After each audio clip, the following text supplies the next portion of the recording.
In this video, we're going to continue building our product by defining training roles, their eligibility, and associating forms and record items with an event.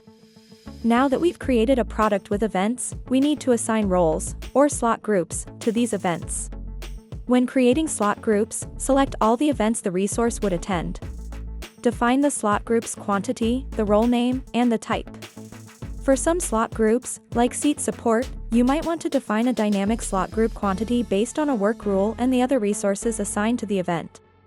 For this product, we need slot groups for our briefing and debriefing classroom, an instructor for the first 2 days, an examiner for the last day, and a simulator. If you forget to select an event when creating a slot group or add an event later, select the event and right-click on the slot group to see the Add this slot group to selected events option. Now that we've created our slot groups, we need to configure required qualifications for each group. This eligibility will allow the system to automatically assign qualified resources to your training during scheduling.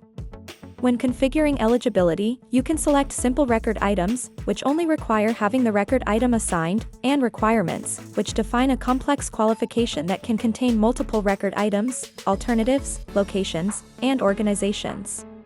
Additionally, you can define conditional eligibility, which is based off the filling of other slot groups. For example, you can define that when the instructor in training slot group is filled, the instructor slot group needs additional qualifications.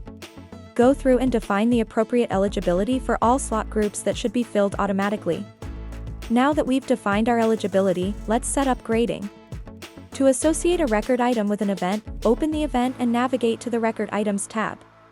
Drag over the needed record items/forms.